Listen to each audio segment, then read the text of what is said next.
75वां वर्ष है। दोनों हाथ उठाओ ऊपर और पूरी शक्ति से बोलो भारत माता की, भारत माता की, भारत माता की जय हिंद।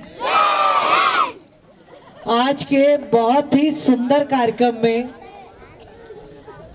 मंच पर विराजित है।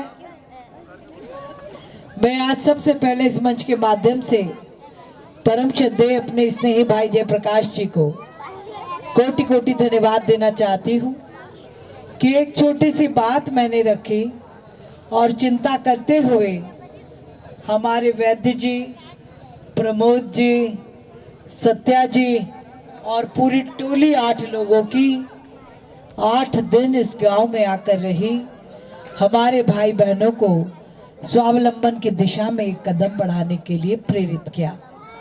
साथियों, शास्त्र कहते हैं कि स्वावलंबन की एक झलक पर न्योछावर कुबेर का कोश।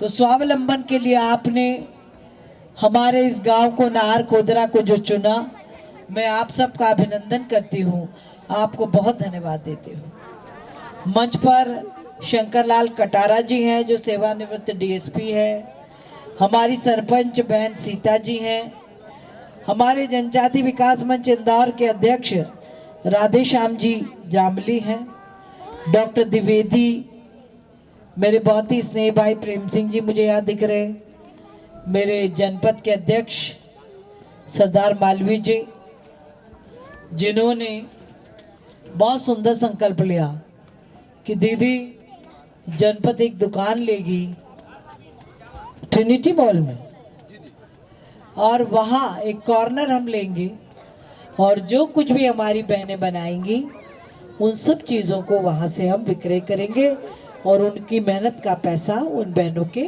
पास पहुँचेगा। क्योंकि स्वयं सहायता समूह सामान तो बना लेते हैं पर बाजार नहीं मिले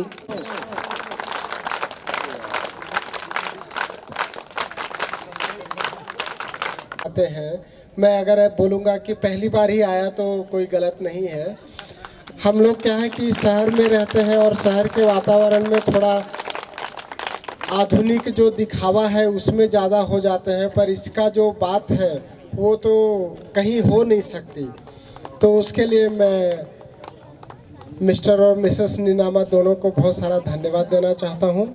और ये जो हमारा नेचुरोपैथी के लिए आयोजन किया गया है प्राकृतिक चिकित्सा दिवस के उपलक्ष्य में, तो उसके लिए भी मैं सभी ग्रामवासियों को बधाई देना चाहता हूँ। वैसे तो मैं ग्रामीण परिवेश में ही पला बड़ा हूँ, मैं भी ऐसा गेहूं की खेती किया हुआ हूँ और ऐसा गोबर और खाद ये सब खेत में डाला हुआ हूँ। ये बात बहुत पुरानी है, मैं बात कर रहा हूँ 80s की। आजकल तो बच्चों को पता ही नहीं होता है कि गेहूं का खेत कैसा होता है या गेहूं का ये झाड़ कैसा होता है। उनको पता नहीं कि पेड़ होता है या गेहूं का खेत होता है। नए बच्चे पूछते हैं कि वो धान का पेड़ कैसा होता है या चना का पेड़ कैसा होता है। तो ऐसे परिवेश में रहना, पलना, बड़े होना और बड़े उच्च विचार रखना, ये बहुत महान है। हमारे देश को ज़रूरी नहीं है कि इंग्लिश मीडियम स्कूल ही महान बनाती हैं। हमारे ग्रामीण परिवेश में जो स्कूलें संचालित होती हैं वहाँ से भी बच्चे निकल कर के आते हैं, हम निरंतर देखते हैं। मैं अभी अगर बात करूँ तो मध्य प्रदेश के मुख्यमंत्री ने एक प्रयास किया है कि जो मध्य प्रदेश में चिकित्सा शिक्षा है उसको हिंदी में पढ़ाई जाए। बहुत ही बड़ा प्रयास है। अगर चिकित्सा शिक्षा हिंदी में पढ़ाई जाएगी तो ग्रामीण परिवेश में पलने, बढ़ने और बड़े होने वाले बच्चों को निश्चित इससे लाभ मिलेगा। मुझे भी एक अवसर मिला था, मैंने चिकित्सा शिक्षा के लिए उसकी जो पहली पुस्तक है एनाटॉमी, मानव शरीर रचना विज्ञान लिखा है हिंदी में, और जिसका विमोचन अभी प्रदेश के राज्यपाल श्री मंगू भाई पटेल ने 25 दिसंबर को किया था। तो ऐसे परिवेश से हम दूर होते चले जा रहे हैं और उस परिवेश में जब आया यहाँ का ये स्वच्छ हवा मिली, यहाँ आने पर जो वातावरण मिला, उसकी कोई कल्पना नहीं है। उसको मैं बखान नहीं कर सकता, शब्दों में उसका बखान करना शहरवासियों के लिए थोड़ा कठिन हो जाता है। बच्चों, मैं आप ही के जैसा हूँ, बस ये थोड़ी सी कोट पहन लिया हूँ। मुझे लगा इधर ठंडी होगी ना, ऐसा कोट पहन करके आ गया। तो अभी भाई साहब बता रहे थे कि नेचुरोपैथी के बारे में बताऊं। एक्चुअली मैं नेचुरोपैथी की शुरुआत वहाँ से करना चाहता हूँ जैसा मेरे पिताजी मुझे सिखाया करते थे। मिट्टी जो है, मिट्टी से इम्यूनिटी बढ़ती है। जो बच्चे मिट्टी में खेलते हैं उससे रोग प्रतिरोधक क्षमता बढ़ती है। बच्चे जो मिट्टी में खेलते हैं वो बीमार नहीं होते हैं। आजकल बड़े बड़े अस्पताल बन रहे हैं जहाँ पर इंजेक्शन लगाया जाता है, और हमारे पास शहर में पेरेंट्स उनके बच्चों को लेकर के आते हैं और बोलते हैं कि मेरे बच्चे को ऐसी दवाई दे दीजिए जिससे उसका इम्यूनिटी बढ़ जाए, मतलब रोग प्रतिरोधक क्षमता बढ़ जाए। तो रोग प्रतिरोधक क्षमता किसी टैबलेट, किसी अस्पताल या किसी इंजेक्शन से नहीं बढ़ सकती। वो रोग प्रतिरोधक क्षमता हमारे इस मिट्टी से ही बढ़ सकती है। तो मिट्टी में वो ताकत है, मिट्टी में वो पावर है जो हमारे रोग प्रतिरोधक क्षमता को बढ़ा सकते हैं। प्राकृतिक चिकित्सा भी इसी आधार पर आधारित है। मिट्टी, पानी और हवा सही सब रोगों की यही दवा। आप देखिए, इतना स्वच्छ हवा हमको शहर में मिलती नहीं है। अगर हम सफ़ेद शर्ट पहन करके शहर में घूमने जाएं तो शाम तक वो सफ़ेद शर्ट काली पड़ जाती है। कैसे? जो शहर में धूल होता है और धुआं होता है वो हवा में मिक्स हो जाता है, और वो हवा जब हमारे शरीर में लगती है तो हमारा सफ़ेद वाला शर्ट काला पड़ जाता है। तो उतना ही हम हवा स्मेल भी करते हैं, तो वो स्मेल जो हम लेते हैं तो उससे हमारे फेफड़े काले पड़ जाते हैं। फेफड़े में क्या परेशानी आ जाती है? बहुत कॉमन सी बीमारी है अस्थमा, दमा। दमा एक ऐसी बीमारी है, बोले जिसको पकड़ लिया उसका दम लेकर के छोड़ती है। तो दम लेकर के छोड़ती है, वो शहरी परिवेश का कारण है। ऐसा जैसे ही गर्मी आती है लोग एसी चलाते हैं, एसी में टेम्परेचर मेंटेन करने की कोशिश करते हैं 22 और 24 डिग्री सेंटीग्रेड, और जब बाहर निकलते हैं तो 45 डिग्री या 55 डिग्री सेंटीग्रेड होता है। तो हमारा शरीर उसको एडजस्ट नहीं कर पाता है। हमारे एक रूम में एसी लगा होता है और दूसरे रूम में नहीं होता है, तो दोनों रूम का आपसी जो टेम्परेचर है उसमें बहुत वेरिएशन हो जाता है। तो उसका जो वेरिएशन है उसका हमारे शरीर पर साइड इफ़ेक्ट होता है। तो ये जो आपका जो नेचुरल वातावरण है, जहाँ पर हवा भी शुद्ध है, पानी भी शुद्ध है और धूप भी अच्छी मिल रही है। आजकल विटामिन डी के टैबलेट का चलन हो गया है। या तो विटामिन डी का टैबलेट खाते हैं लोग, या फिर विटामिन डी का इंजेक्शन लगाते हैं, या फिर विटामिन डी का सैचेट खाते हैं। विटामिन डी हमको क्यों लेना पड़ रहा है? क्योंकि शहरों में धूप की कमी हो जाती है, धूप ही नहीं मिलता है। बड़ी बड़ी बिल्डिंग होती है, वहाँ पर धूप नहीं होता है, या फिर हमको समय नहीं होता है कि हम धूप में जा सकें। तो इसके लिए भी मैं धन्यवाद देना चाहता हूँ हमारे नीनामा फैमिली का, जिन्होंने हमको ऐसी धूप में इस ठंड के मौसम में बुलाया, उसके लिए बहुत सारा धन्यवाद। मैं पानी से होने वाली बीमारियों की अगर बात करूं तो पानी अगर आप दूषित पीते हैं तो उससे काफ़ी सारी बीमारी होती है। सबसे पहली बीमारी क्या होती है? अगर हम पानी पिएंगे और वो दूषित होगा तो उससे हमारा पेट खराब हो जाएगा, है ना। पेट की बीमारी हो जाएगी। आप लोग देखो को बहुत सारा टाइफाइड हो जाता है या फिर पीलिया हो जाता है। ये दोनों ही बीमारी पानी के खराबी के कारण होती है। तो हमको पानी पीते समय बहुत ध्यान रखना चाहिए कि अगर हमारा पानी स्वच्छ रहेगा तो हमको बहुत सारी बीमारी से बचा सकेगा। तो पानी से होने वाली बीमारी जैसे लूज मोशन है, डायरिया है, ये सारा कुछ होता है। ये ग्रामीण परिवेश में आज भी देखने को मिलता है। तो उसका कारण है कि हम पानी स्वच्छ नहीं पीते हैं। पानी अगर आपको लगता है कि स्वच्छ नहीं है तो उसको कैसे स्वच्छ बना सकते हैं, उसके बारे में भी मैं बात कर सकता हूँ। आप पानी को थोड़ा सा उबाल लीजिए। अगर आप उबाल लेंगे, गर्म पानी पिएंगे तो उसका जो दुर्गुण है वो दूर हो जाएगा। तो आप पानी को गर्म पानी करके पिएंगे तो आपको पानी से होने वाली बीमारी से बच सकते हैं। इसी तरीके से ऐसी कई बीमारी होती है जो खान पान की कमी से होती है। खान पान की कमी का मतलब गरीबी नहीं है। खान पान की कमी का मतलब ये है कि हम ऐसा अन्न खा रहे हैं जो हमारे लिए पर्याप्त नहीं है। अगर मैं इंग्लिश में बात करूं तो उसको बैलेंस डाइट बोलते हैं। हम लोग एक ही प्रकार का अन्न खाते हैं तो उससे दूसरे प्रकार के अन्न की कमी हो जाती है। अगर हम प्रोटीन खा रहे हैं तो हमको आयरन की कमी हो जाएगी, अगर हम आयरन खा रहे हैं तो उससे प्रोटीन की कमी हो जाएगी। तो इस तरीके से हमको बैलेंस डाइट लेना चाहिए।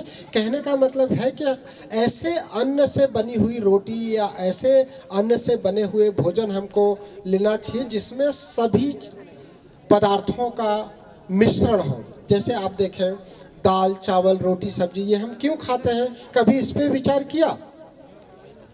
हमारे यहाँ सोयाबीन बहुत ज़्यादा होता है। आज ही पेपर में छपा हुआ है कि मध्य प्रदेश देश में सोयाबीन के उत्पादन में अग्रणी है। अब सोयाबीन को आप देखिए, सोयाबीन में क्या है? प्रोटीन है। अगर हम प्रोटीन अच्छी मात्रा में लेंगे तो हमारे हड्डियाँ अच्छी रहेंगी, हमारा शरीर अच्छा रहेगा, हमारा ब्रेन अच्छा रहेगा। अगर हम उसके साथ क्या हो जाता है, गुड़ में आयरन होता है, तो प्रोटीन और आयरन का कॉम्बिनेशन हो जाता है, तो हमारे शरीर में खून की कमी नहीं होती है।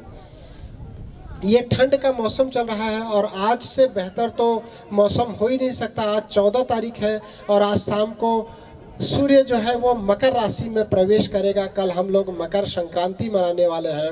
वैसे तो कई प्रदेशों में आज ही मनाया जा रहा है, कई जगह पतंग उत्सव किया जा रहा है। तो सूर्य जब मकर राशि में प्रवेश करता है तो एक नई ऊर्जा लिए होता है और सूर्य जो है वो हमारे लिए साक्षात देवता है। हमको देव को ढूंढना होता है देवता, तो हमारे लिए सूर्य, चंद्रमा, नदी और ये पृथ्वी, ये ऐसे देवता हैं जो हमको दिखाई पड़ते हैं। तो सूर्य की रोशनी आज चेंज हो रही है, सूर्य उत्तरायण हो रहे हैं, उसका हमारे शरीर पर बहुत ही सकारात्मक प्रभाव पड़ता है। तो हम जब सूर्य को जल चढ़ाते हैं तो सूर्य से हम उसके तेज को ग्रहण करते हैं। कई लोग इतवार का व्रत रखते हैं। इतवार का व्रत क्यों रखते हैं? क्योंकि सूर्य का दिन मानते हैं इतवार को। इतवार का व्रत रखने वालों में तेज बढ़ेगा। व्रत उपवास भी हमें हमारे शरीर में रोगों से बचाते हैं। उपवास भी हमारे प्राकृतिक चिकित्सा की देन है। अगर हम रोज खाना खाए जा रहे हैं, थोड़ा ज़्यादा भी खा लेते हैं, कभी अच्छा बन जाता है, तो अगले दिन क्या होती है, या तो लूज मोशन लग जाता है, या फिर उल्टी लग जाती है, या अपच हो जाता है, जिसको हमारी भाषा में एसिडिटी बोलते हैं या इंडाइजेशन बोलते हैं। तो ये उपवास कहाँ से आया? अगर आपने ज़्यादा खाया तो बोले मैं आज एकादशी है, एकादशी का व्रत है, आज प्रदोष है, आज प्रदोष का व्रत है, आज पूर्णिमा है, आज पूर्णिमा का व्रत है, तो आज मंगलवार है, मंगलवार का व्रत है, तो आज गुरुवार है, गुरुवार का व्रत है, आज शनिवार है, शनिवार का व्रत है। तो ये व्रत हमारे जो इंटेस्टाइन है, जो हमारी मशीनरी है, उसको विराम देने के लिए बनाया गया था। जब आप 6 दिन खाना खा रहे हैं, एक दिन का उपवास रख लेंगे, या 15 दिन में 14 दिन खाना खाया, एक दिन का उपवास रख लेंगे, तो आपकी मशीनरी अच्छी चलने लगेगी। गांव के लोग बहुत अच्छे तरह से समझते होंगे। चक्की जहां पर गेहूं पिसवाने के लिए जाते हैं तो चक्की वाला थोड़े दिन बाद वो चक्की की सफाई करता है। कैसे करता है? सारा अनाज निकाल लेता है, फिर चक्की का सफाई करता है। तो ये उपवास उसी तरीके से है। ये उपवास हमारे पेट की सफाई करता है, जिससे उसमें जो दुर्गुण जमा हो गया है उसको निकाल करके बाहर फेंक देता है। इसी तरीके से नेचुरोपैथी की एक प्रक्रिया है एनीमा देना। आज लोग हमारे पास आते हैं, बोले डॉक्टर साहब हमको रोज सुबह लैट्रिन नहीं होती है, हमारा पेट साफ नहीं होता है, कोई ऐसी दवाई दे दीजिए जिससे हमारा पेट साफ हो जाए। आप सोचिए दोस्तों, ऐसी दवाई कहाँ से आएगी जिससे हमारा पेट साफ हो जाए? तो उसके लिए एनीमा का प्राविधान किया गया है हमारे प्राकृतिक चिकित्सा में। और ग्रामीण परिवेश में रहने वाले लोग जब 2 किलोमीटर 3 किलोमीटर सुबह घूम करके आते हैं तो उनको पेट बहुत अच्छे से साफ हो जाता है, उनको एनीमा लेने की ज़रूरत नहीं पड़ती है। और उसका मैं सरल तरीका अगर आपको बताऊं तो सबसे सरल तरीका ये है, जिनका पेट साफ नहीं होता है वो सुबह उठ करके 2 गिलास अगर हो सके तो गर्म पानी पिए, अगर हो सके तो 1 लोटा गर्म पानी पिए, तो उससे उनको पेट या कब्ज संबंधी परेशानी ही नहीं होगी। ये ऐसी चीज़ें मैं बता रहा हूँ जो आप खुद कर सकते हैं, अपने जो बुजुर्ग हैं उनको करा सकते हैं। मैं जो बातें बता रहा हूँ ये बातें कभी कभी 40-50 साल की उम्र में हमको महसूस नहीं होती। महसूस कब होती है? 60 साल, 65 साल, 75 साल या 80 साल की उम्र में। हमारे सभी के घर में बुजुर्ग होते हैं और बुजुर्गों की सबसे बड़ी परेशानी क्या होती है? उनको भूख नहीं लगती है, उनको नींद नहीं आती है, उनको मल लैट्रिन जो है वो अच्छे से साफ नहीं होता है। आप देखिए सब रिलेटेड है। भूख क्यों नहीं लगती है? वो चलते नहीं ना, दिन भर बिस्तर पर पड़े रहते हैं तो उनका इंटेस्टाइन काम नहीं करती है, तो भूख नहीं लगेगी। जब हम चलेंगे, जब हम शारीरिक कार्य करेंगे तो हमारा पेट अच्छा साफ होएगा, हमको भूख लगेगी। जब भूख नहीं लगेगी तो प्रॉपर खाएंगे नहीं, जब खाएंगे नहीं तो उनका पेट कैसे साफ होगा? कब्ज रहेगा। और जब हमारी ये मशीनरी ठीक नहीं रहेगी तो नींद नहीं आएगी। दिन भर अगर घर में पड़े हुए हैं तो उनको अच्छी नींद नहीं आएगी। तो मैं ऐसे बुजुर्गों के लिए दवाई, टॉनिक या इंजेक्शन के बजाय सिंपल सा तरीका बता रहा हूँ कि सुबह रोज 1 लोटा गर्म पानी पिया करें। अगर 1 लोटा गर्म पानी आप पीते हैं तो उससे आपका पेट अच्छे से साफ होता है, और पेट जब अच्छे से साफ होगा तो बहुत सारी बीमारी से आप खुद ही बच सकेंगे। तो आप देखिए दोस्तों, हम पेट साफ करने के लिए सिरप, कैप्सूल, टैबलेट या डल्कोलेक्स जैसा लेकर के घूमते रहते हैं, वो हमारे ग्रामीण परिवेश में स्वयं ही ठीक हो सकता है। अभी मैं पिछले 1 महीने से 1.5 महीने से जो गेहूं पिसवा रहा हूं, मैं आटा नहीं खरीदता हूं मार्केट से, मैं हमेशा गेहूं पिसवाता हूं। तो हमने गेहूं में अभी ज्वार, बाजरा, देन सोयाबीन, चना और रागी, ऐसा कुल मिला करके हमने कुछ 9 चीज़ों को डाला था। उसमें हमने अजवाइन भी डाला था। तो ऐसा 9 पदार्थों का मिश्रण बना करके रोटी बना करके खा रहे हैं। उससे इतना अच्छा लग रहा है, ये हम ठंड में खा सकते हैं क्योंकि इससे साफ हो रहा है और हमारा एनर्जी लेवल बढ़ गया है। कुछ हमारी माताएं बैठी हुई हैं, वो जानती हैं कि हमारे दादी लोग क्या करती थी, ठंड में लड्डू बनाती थी, गुड़ का लड्डू बनाती थी, गुड़ और ड्राई फ्रूट का लड्डू बनाती थी। या फिर आज भी हमारे की पट्टी भी बनी हुई है और गुड़ और मुरमुरा के भी लड्डू बने हुए हैं। तो ये कॉम्बिनेशन क्या है? ये आयरन और प्रोटीन का कॉम्बिनेशन है। जब हम ठंड के मौसम में 1-1.5 महीने ऐसा गुड़ का लड्डू खाते हैं तो हम साल भर बीमार नहीं पड़ते हैं। ये गुड़ का लड्डू करता क्या है? ये गुड़ का लड्डू आपके हड्डियों को मजबूती प्रदान करता है। जब आपकी हड्डियां मजबूत होंगी आपको कोई बीमारी नहीं होगी, और जब हमारा हड्डी मजबूत होगा तो हमारा बोन मैरो मजबूत होगा, और बोन मैरो में हमारे शरीर में ब्लड बनता है तो हमें एनीमिया नहीं होगी। काफ़ी सारे ऐसे लोग बैठे हुए हैं जो जवानी के उम्र में हैं, जिनका बाल झड़ने की बहुत शिकायत रहती है। मैं बाल जिनका झड़ता है, बहुत सारे पेशेंट आते हैं। अभी आज ही सुबह मैं पेशेंट देख कर के आ रहा था, एक 40 साल की लेडी कंप्लेन कर रही थी कि उसका बाल झड़ रहा है, रूसी हो रहा है। रूसी हो रहा है, बहुत सिंपल सा इलाज है। क्या इलाज है? मिट्टी से सिर धो लीजिए, आपकी रूसी ठीक हो जाएगी। लेकिन शहर वाले को बताएंगे तो वो तो मानेगी नहीं मेरी बात। वो बोलेगी डॉक्टर साहब कोई शैम्पू बता दीजिए जिससे मेरा रूसी होना बंद हो जाए। तो ऐसा कोई भी शैम्पू नहीं है जिससे रूसी परमानेंट ठीक हो जाएगी। वो हमारे मिट्टी में ताकत जरूर है। अगर आप मिट्टी से बाल धोते हैं तो आपका रूसी ख़त्म हो सकता है। जिनको बाल झड़ने की शिकायत है उनके लिए मैं बहुत साधारण सा इलाज बता देता हूं। अगर आप शीर्षासन करते हैं, शीर्षासन करते हैं तो धीरे धीरे बाल झड़ना बंद हो सकता है। शीर्षासन करने से क्या होगा? शीर्षासन करने से हमारे सिर को, ब्रेन को ब्लड की सप्लाई बढ़ जाएगी, और ब्लड की सप्लाई जब ब्रेन को बढ़ जाएगी तो हमारे बालों को नरिशमेंट मिल जाएगा, तो उससे आपका बाल झड़ना कम हो जाएगा। तो ऐसी बहुत सारी चीज़ें हैं जो हमारे इलाज में अवेलेबल है। मैं 2 तरह का योग करके बताना चाहता हूं लोगों को। एक कोई वॉलंटियर बुला दीजिए। हाँ, किसी हमारे प्रधानमंत्री जी की बात करूं तो योग के लिए वो बहुत प्रयास करते रहते हैं। लेटनर है, अपने परिवार को, रिश्तेदार के लोगों को भी बता सकते हैं। हमको कभी न कभी कमर दर्द की शिकायत होती है, पीठ में दर्द। अगर आप देखेंगे तो घर की माताएं जो सुबह से लेकर के रात तक हमारे लिए काम करती रहती हैं, उनको कमर दर्द होने लगता है। तो कमर दर्द का मैं बहुत सरल सा इलाज बता रहा हूँ। हमको पेन किलर नहीं खिलाना है। अगर पेन किलर खिलाएंगे तो क्या होगा, उनका पेट खराब हो जाएगा, किडनी खराब हो जाएगी और हड्डियाँ गल जाएगी।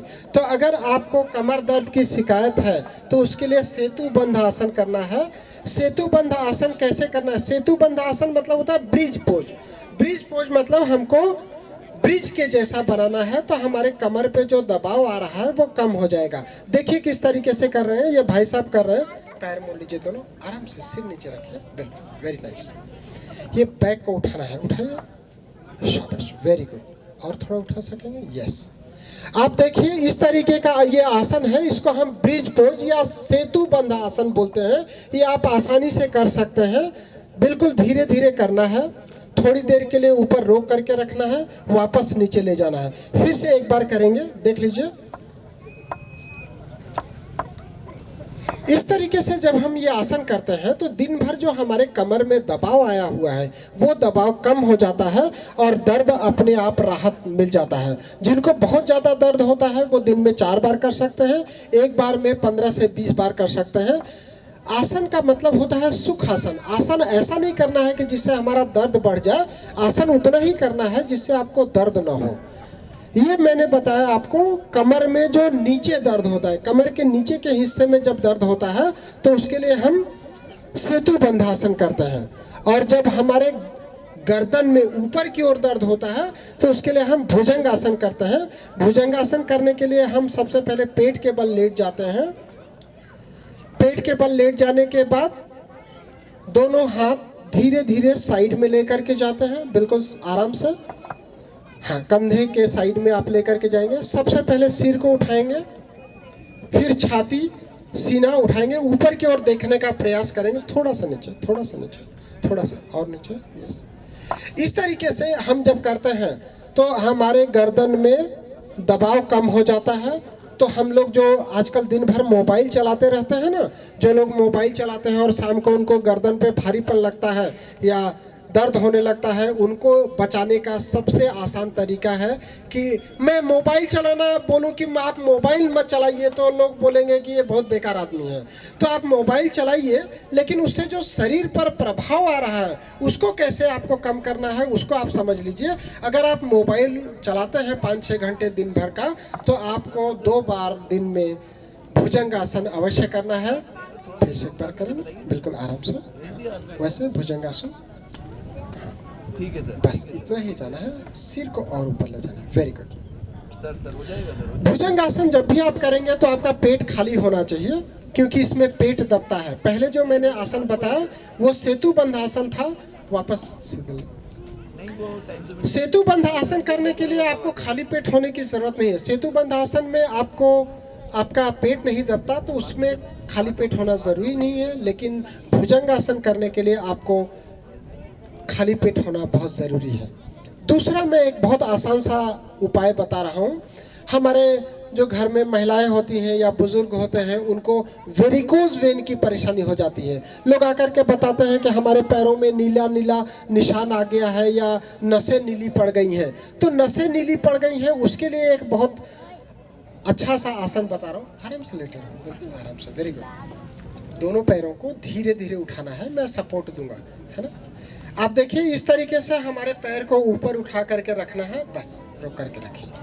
ये अर्ध सर्वांगासन मैं बता रहा हूँ। पूरा सर्वांगासन करने के लिए उसको नीचे से पूरा सिर के बल जाना पड़ेगा। अगर आप पूरा सर्वांगासन करते हैं तो बहुत अच्छी बात है, नहीं तो आप इस तरीके से अर्ध सर्वांगासन कर सकते हैं।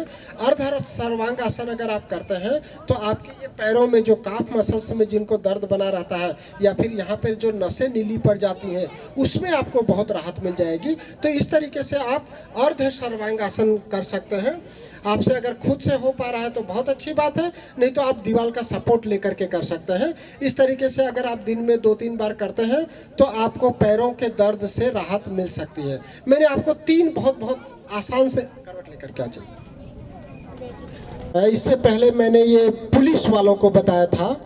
हमारा जो डीआईजी ऑफिस है पुलिस का कार्यालय, वहाँ पे मुझे एक बार बुलाया गया था कि हमारे पुलिस बल को पैर दर्द और कमर दर्द की बहुत शिकायत रहती है, तो उनको आप कोई दवाई बताइए।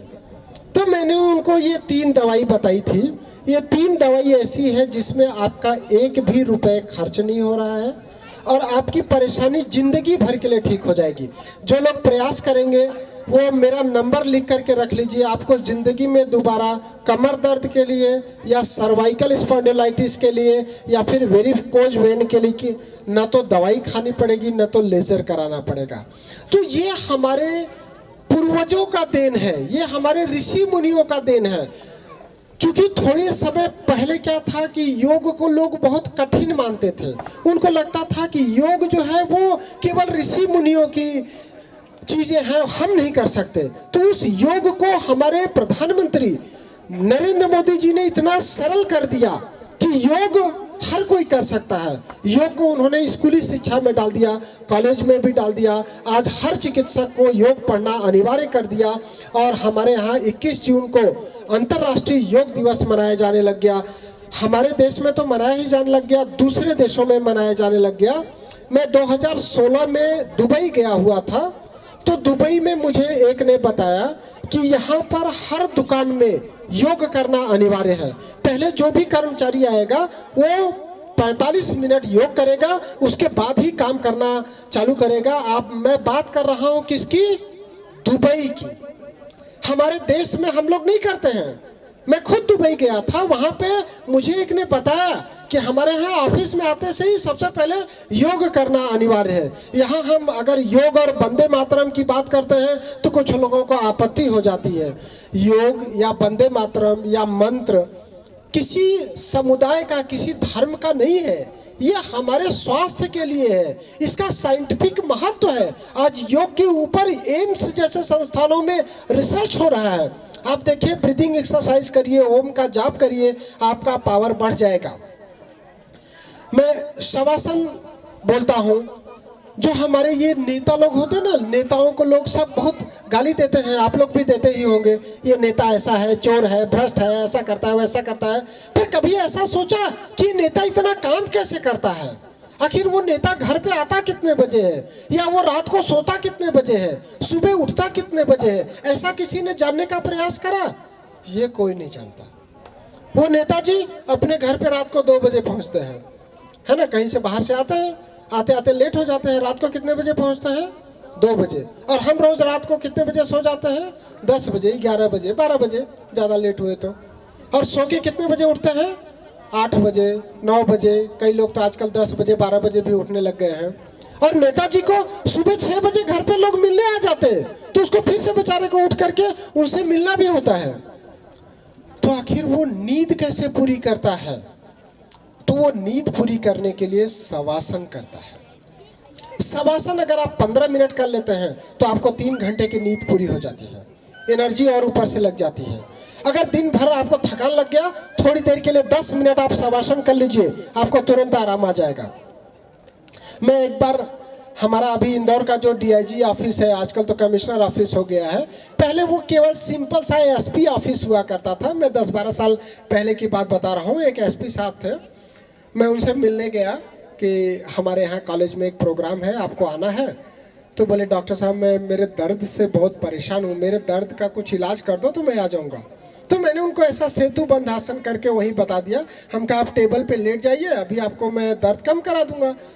तो बोले इतना दर्द तो कभी किसी दवाई से नहीं कम हुआ।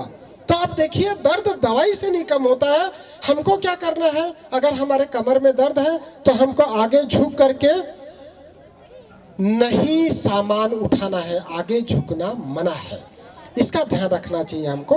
आगे झुक करके सामान नहीं उठाना चाहिए। और ग्रामीण परिवेश में क्या होता है, लोग तुरंत आगे झुक करके सामान उठा लेते हैं, उससे झटका लग जाता है, उससे हमारे लंबर पे कंप्रेशन आ जाता है, जिसको हम स्लिप डिस्क या स्पॉन्डिलाइटिस बोलते हैं।